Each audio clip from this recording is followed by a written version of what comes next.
I want to welcome to the program the very first Canadian I think that we've had on the Ruthless Variety program. Jason Kenney, he's the Premier of Alberta, Canada. Welcome, sir. Great to be here, and I'm proud to be the first Canuck. I mean, that's something, right? We've had 150 so odd guests, and you're the first Canadian. So you guys always take us for granted. We're like the, neglected little sibling. We're making up for lost time here. And more importantly, listen, we can maybe learn a little something about what's happening in Canada, which I think there's a lot of things happening around the world that we're feeling with domestic politics here in the United States that I'm sure you're dealing with. Let me start with this. How's the red wave going in Canada? Are we conservatives making a charge here?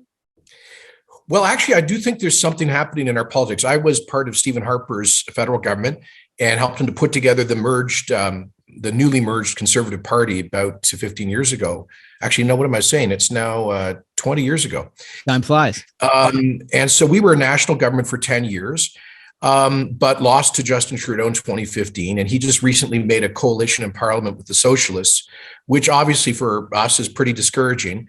But on the other hand, they really seem to be overreaching on the left. So we now have a string of provincial, like our version of state governments, that are about 7 or 8 of the 10 provincial governments are broadly center right. They're what we in Canadian terms conservative, and so that's been quite a change. And I think that one of the Trudeau government is pushing really hard on fairly radical green left policies that are driving energy inflation. And people are willing to vote for some of those things in the abstract, but when it really starts to bite them in the pocketbook, it changes. So I think there's an inflection point. We're going through our equivalent of a kind of presidential primary, if you will, the leadership election for the federal Conservatives.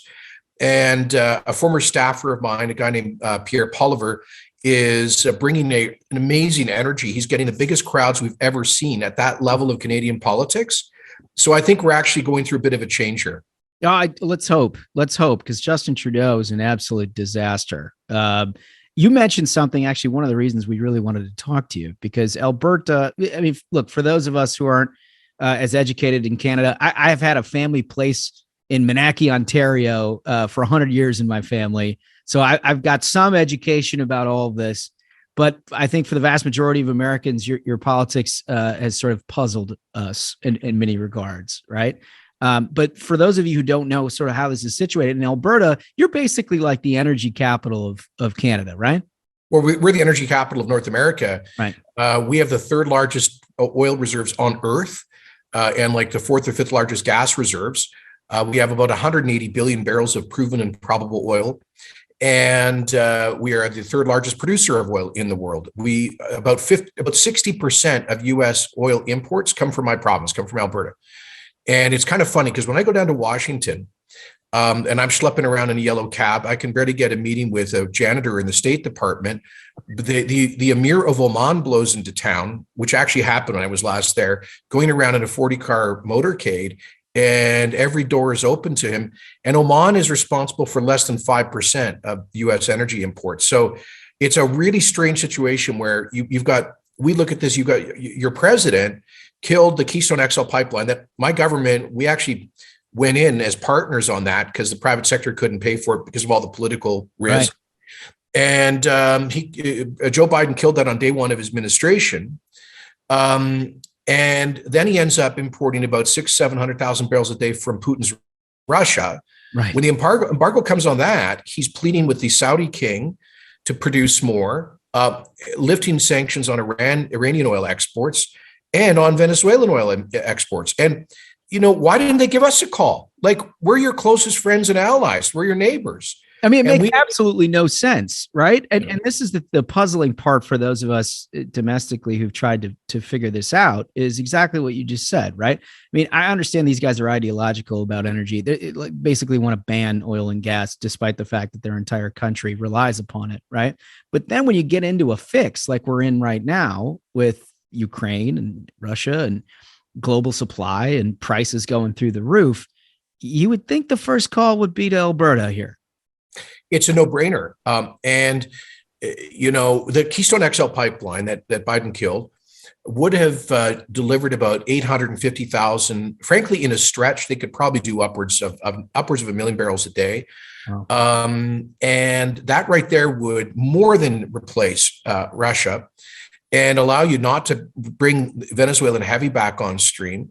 I mean, it just makes absolutely no sense that in a world, especially after the invasion of Ukraine, Right. when this has been, the whole world has been mugged by reality in terms of energy security and energy politics.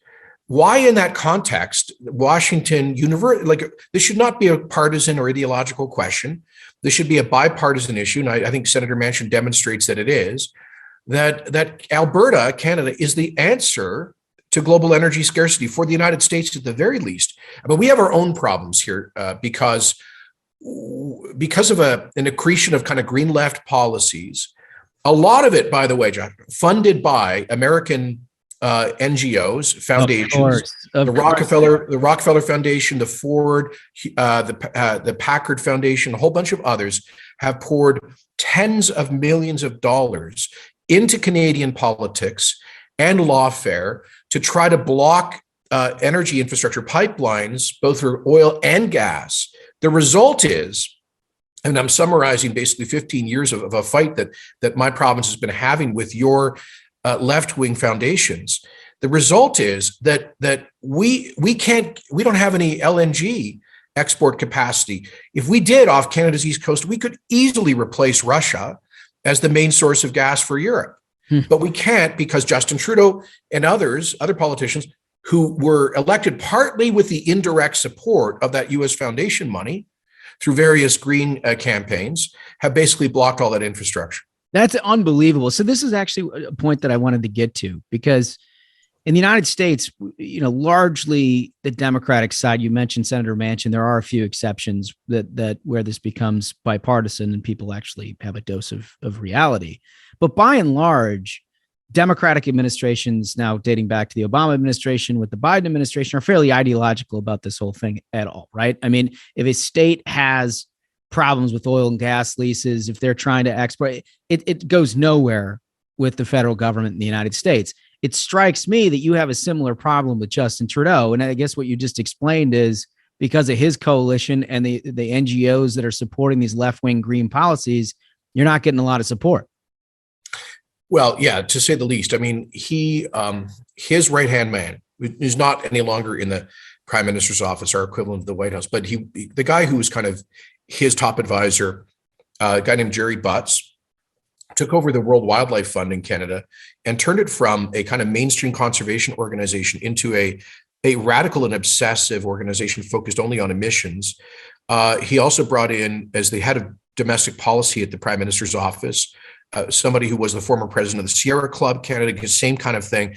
There's this constellation of organizations, and many of them were present at a conference hosted by the Rockefeller Brothers Foundation in New York in 2008 to develop what they called the tar sands campaign. Now, the tar sands is a pejorative term for the Canadian oil sands. That's that huge reserve in the northern part of my province, where there's 180 billion barrels of proven and probable, and probably a lot more than that we haven't even identified yet.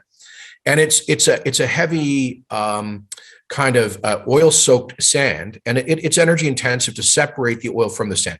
So, but the reason why those groups focused on landlocking Canadian energy, Alberta energy, is because I think they saw us as kind of Boy Scouts. They saw us as the easy kid to bully in the schoolyard. They're not going to be able to persuade Vladimir Putin or any OPEC dictatorship to produce or ship one less barrel of oil. But they figured, Canada were this apologetic. What's the definition of a Canadian? Somebody who apologizes when you step on their foot, right? How do you get 10 Canadians out of the pool? You say, excuse me, would you please get out of the pool? And then they get out and they apologize for having been in the pool. So that's our national character. It's kind of charming in a way, but it means that we're an easy target for political and legal pressure. And so they've run, as I say, tens of millions of dollars of campaigns in elections, direct activism. I mean, they just had a crew of about 24 radicals storming a pipeline construction site in my next door province of British Columbia with axes to basically eco-terrorism And ultimately, a lot of this stuff traces itself back to U.S. foundations that have been funding it. So it's been incredible. It's been really a toxic thing. In fact, on my government, we appointed a legal inquiry into the foreign funding behind the campaign to landlock Alberta energy. I mean, it's stunning to me. And the thing that makes it so ironic is that you're the people who would work with environmentalists to try to produce cleaner energy, yes, right? Exactly. Whereas like Vladimir Putin doesn't care at all, right? Well, if you look at the world's top 10 energy producers, or oil and gas producers, there's only two that are democracies, Canada and the United States. Canada is by far larger reserves than the US. And those are the only two countries really that have major reserves and are major producers that have transparent, publicly traded companies that are accountable in the market. I mean, if you go to OPEC and Russia, these are either state-owned enterprises or de facto state-controlled companies in countries that have little or no environmental standards and no real transparency, no real reporting. So another thing that we're facing, in addition to kind of the political activism to landlock our energy, is increasingly shareholder activism, again, informed by the same Green Left movement through ESG, environmental, social, and governance principles in investing that really treat us like they impose a massive double standard on us, of all places. I mean, I'll give you an example. HSBC, the big Asian bank, British Asian bank, said about 4 or 5 years ago, they were not going to provide any financial services to the Canadian oil sands because of our emissions profile, which is going down. We're the guys that are actually investing substantially in emissions reducing technology. But the very next month, they're hosting an investor conference in Riyadh. I mean, BlackRock, after Larry Fink's letter about effectively divesting from hydrocarbons, the next year he's bidding on a gas pipeline in Saudi Arabia. So we have a hard time understanding why it's okay to do business with Gazprom, Lukoil, PetroChina, Saudi Aramco, and all of the world's worst regimes. But it's a terrible thing to do business with publicly traded companies in a liberal democracy that is almost obsessive about reducing our emissions. It's wild. And the one thing that I'm wondering, I mean, it sounds like when you come to DC, you got a tough time getting anybody to talk to you. Do you think that's because Trudeau basically doesn't put a priority on it? In part. I tried to get him to call Joe Biden. Well, we learned about a week before the president was sworn in that he intended to sign an executive order vetoing the Keystone XL presidential permit on day one. And it was actually friends of ours in the union movement who, like the big Democrat affiliated unions, support projects like that. So they tipped us off and they said, we desperately need you to get Prime Minister Trudeau to call President-elect Biden on this and at least buy some time. But he wouldn't do it. He wouldn't do it. And when he would not make the call, even though Canada's biggest export to the United States by far is Alberta oil, 100 billion plus a year that we sell you guys. And we couldn't get him to make the call. And then when Biden actually signed the veto, the Trudeau government basically just like they just rolled over. It was abject surrender, and not exactly a good way to earn respect when your key trading partner slaps you in the face on day one of their administration. So it's incredibly frustrating. And I don't want to give the wrong impression. We do have a lot of allies in U.S. politics on both sides of the aisle, and I get very good access on Capitol Hill. I was just down at the National Governors Association meeting. Majority of governors and state governments support this. Canadian I imagine they do. They're pretty interested in being able to stay energy relevant, right? and obviously we get we had very good access in the last U.S. administration. Yeah. But I let me just put it this way: Canada's national government, Mr. Trudeau's government, does not act as though our vital economic interests are tied to our largest industry, which happens to be Alberta oil and gas. Yeah. Well, it's certainly similar to something that the Biden administration has. They don't seem tethered to any sort of reality whatsoever. What happened on that is very interesting. In the Dem primaries, Joe Biden was one of the only, 16 or 18 candidates who did not sign a declaration from a bunch of green organizations committing to veto Keystone XL. And then he effectively wins the primaries. It's Super Tuesday and everything.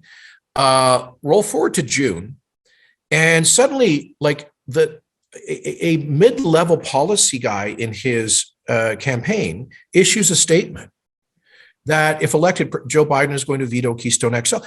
The candidate, it was never he never uttered the words. He never spoke to it. It was not only was it not a priority, we assumed, having gone through the entire primaries, not having campaigned against it, that this was part of his effort to be a mainstream, blue-collar, pro-jobs Democrat.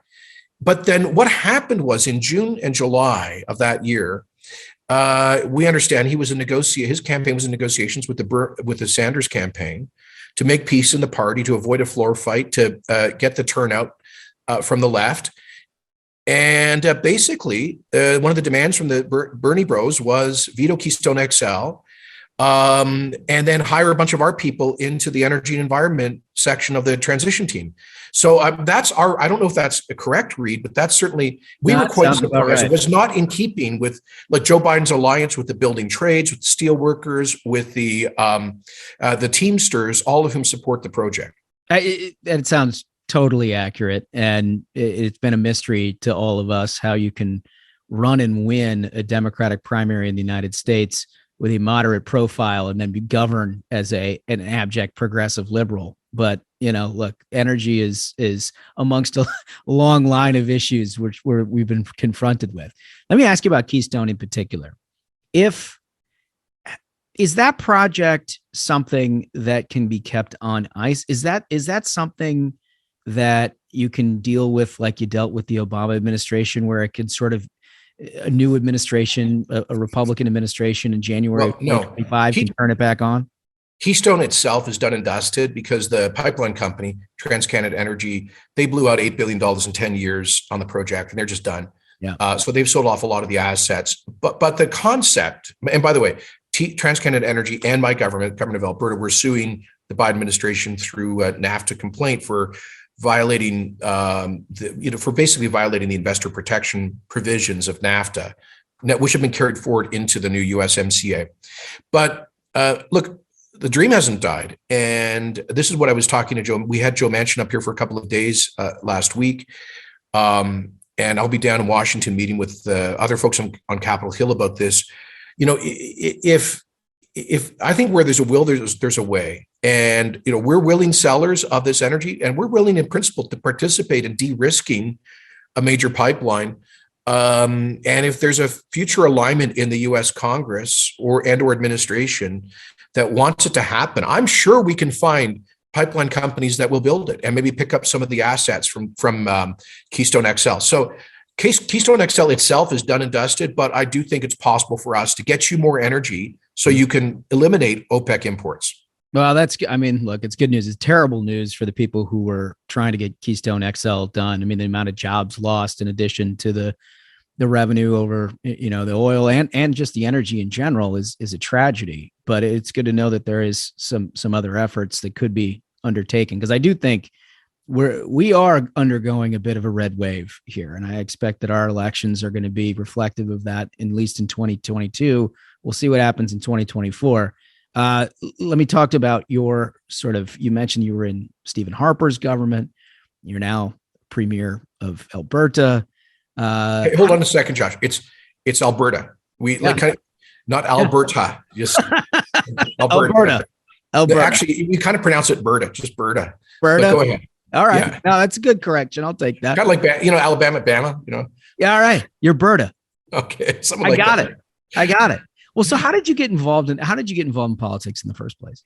Well, actually, funny you should ask. I was always involved as a young guy. I was always interested in it.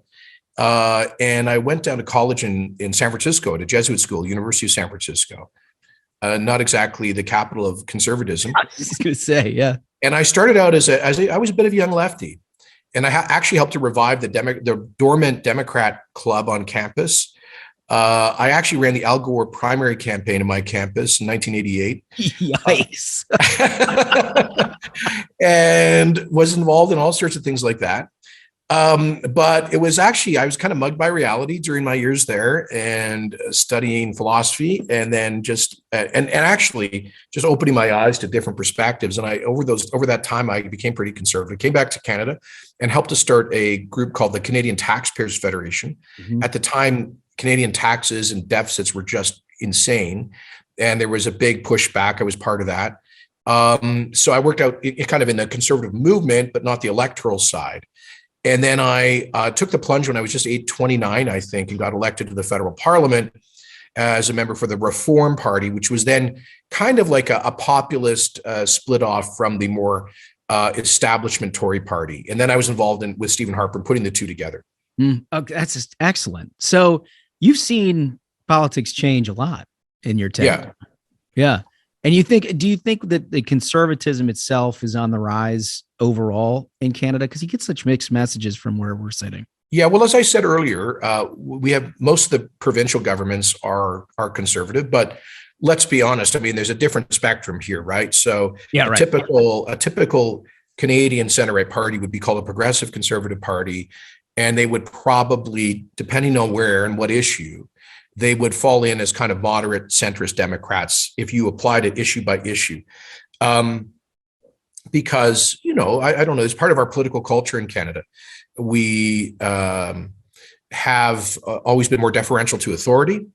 The people that founded English Canada were refugees from the American Revolution, the United Empire Loyalists. Mm-hmm. And French Canada was a very deeply Catholic conservative society in a cultural sense. But a lot of that kind of respect for authority has now gone to the state, from the church to the state in the last 50 years through something called the Quiet Revolution. So Canada is obviously, our political culture is somewhat more statist than the United States, but I wouldn't overstate that. And I think there's people that have a breaking point, and they're seeing energy poverty through things like carbon taxes and inflation through bad fiscal and monetary policy really starting to hit them. And so I do think that there's about to be a bit of a political backlash to that. And I think you'll see a very good chance of a federal conservative government here in the next federal election. No, that's great. That's really great to hear. Well, listen, we're all fans of Canada. Next time we're in Alberta, you're gonna have to take us hunting or fishing or something, because I know you got great stuff up there. We've got the very best, and you're always welcome to it. In fact, when Joe Manchin was up here, that's what he really wanted to do, I think. But we'll bring him back for another trip. Nice. All right. Well, the Ruthless Variety program will let you know. We may have plans. All right. I have 3 questions that I ask every single guest, and I'm very interested to get your perspective on this. The first question is, if you could plan your last meal on Earth, what would it be? Well, I got to go patriotic in this and say Alberta ribeye. Okay. We do have the best beef in the world, by the way, not just the best oil, but also the best beef. We're kind of, in some ways, Canada's Texas. And, but we don't feed our cattle corn like you guys do. That's ridiculous. It's all grain-fed cattle. And so you got to go with and a good Alberta rye whiskey as well. We produce some of the best in the world. At least you call it rye, right? I mean, it drives me nuts when somebody calls it bourbon. It's rye. It is very, very different. That's great. All right. Well, that makes sense. Total sense. You picked a fight with Texas and Nebraska while you were at it, but that's good. We're good. All right. Second question. If you never got into this line of work at all, if you never got into public service in any form or respect, and you had this just great big hole in your life that you could literally blue sky anything you wanted to do with it, what would you do? Yeah, I don't know. I probably would be kind of in a think tank. I'm sure that here comes the joke that I'd be in the shallow end, but I'm an ideas guy. I'm a policy guy. I mean, I've obviously spent a lot of time on the kind of the retail and mechanics side of politics. But what drew me in was, I studied philosophy, right? So I would probably be happiest in a kind of like a conservative think tank, trying to put forward ideas and persuade people, because you can win elections, but if you don't bring the population with you, it doesn't really matter. No, that's an excellent point. All right, so here's question number 3. And this is where it gets a little complicated. Our running theory is that almost everybody of any sort of accomplishment whatsoever is motivated by one of 2 things: the thrill of victory or the agony of defeat. And it's not that anybody enjoys defeat or anybody doesn't enjoy victory. It's about what keeps them going, right? Because everybody has setbacks and it's just how you deal with it. And the thrill of victory person is always the glass half full, sunny optimist charging up the hill. The agony of defeat person is somebody whose every accomplishment they've ever had in life lasts for like 2 minutes, right? But any setback they've ever had, they remember the granular detail of each and every aspect of that setback and vow never to repeat it. So those are the two options. Well, with that loaded question, do you ever actually have anybody say that they're motivated by defeat?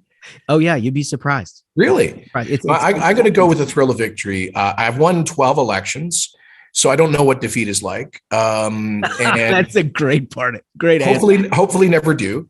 But I've been fortunate in my time in politics to be on the right side of the contests.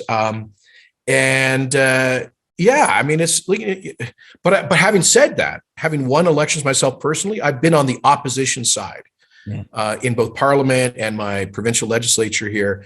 And we have a saying in Canada that the worst day in government is better than the best day in opposition. So the ability of actually putting your ideas into action, even though government, you know how it is in government, there's only bad choices and all of that. But still, being able to make the difference, that's the motivator. Oh, that's excellent. All right. So make the pitch to all the Ruthless Variety Program listeners. Why should we go visit Berta? Well, first of all, it is like the most beautiful part of North America, the biggest and most dramatic Rocky Mountains, got the best fishing and hunting in the continent. And Americans will feel right at home in Alberta. We were settled. The Southern Alberta was settled by American pioneers, ranchers, the oil industry. So it's like taking a trip away, but it's still familiar, and it's a lot of fun. Oh, that's great. Excellent pitch. Excellent interview. Really appreciate your time, Premier Jason Kenney. Thank you so much for coming on the program. It was fun. Thanks, Josh. Take care. Take care.